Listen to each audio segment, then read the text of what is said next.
President Trump's battle to end birthright citizenship taking center stage at the Supreme Court today. The justices are hearing arguments about whether judges have the power to stop President Trump from restricting automatic citizenship for children born to undocumented parents in the United States.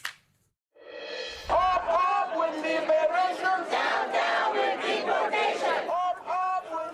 Those were the demonstrations outside the court. But of course, this case, it goes beyond just immigration. A crucial question at the heart of today's hearing is whether lower court judges can block President Trump's policies across the country. Listen to this. You claim that there is absolutely no constitutional way to stop, put this aside, to stop a president from an unconstitutional act, a clearly, indisputably unconstitutional act, taking every gun from every citizen.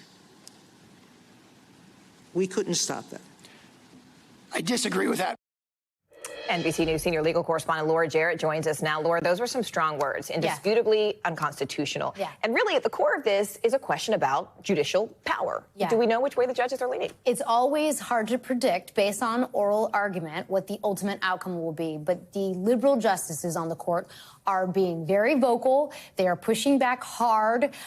There's been a lot of strong language from them suggesting that they are skeptical of the idea that a federal judge empowered by the Constitution to issue orders of nationwide applicability simply shouldn't do that. That's the Trump administration's position, is that a single judge in New York doesn't get to say what a judge in Oklahoma has to do, for instance, right? That's how a nationwide injunction works. The justices, again, pretty skeptical. Listen to what Ketanji Brown Jackson has to say.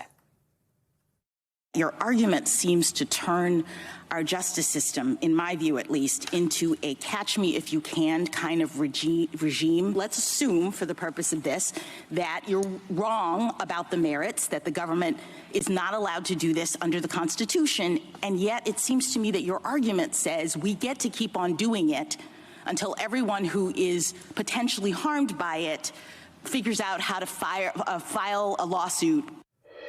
Now, remember, the court is examining 3 different cases, really, that have been consolidated here as judges in 3 different states had blocked the president's birthright citizenship ban. The question is, what's the alternative going to be, right? So if they say you can't have a nationwide injunction, okay, so basically you'd have a citizenship in New York, but not in Texas? Yeah. That would be really problematic. Laura, we know President Trump has been weighing in on this even as he's traveling through the Middle East. What are we hearing from him? Yeah, he's been posting on social media about it, basically repeating a lot of the same claims. You can see there, birthright citizenship not meant for people taking vacations. Obviously, I would imagine the migrants who would dispute that that's their characterization, saying that people are suckers, that people like us are suckers for allowing them in the country. We should mention these oral arguments are ongoing and could be lengthy. And so we'll report back if there's any other developments out there in court. All right, Laura Jarrett, we appreciate it. Thank you. Thanks, Laura. Thanks for watching. Stay updated about breaking news and top stories on the NBC News app or follow us on social media.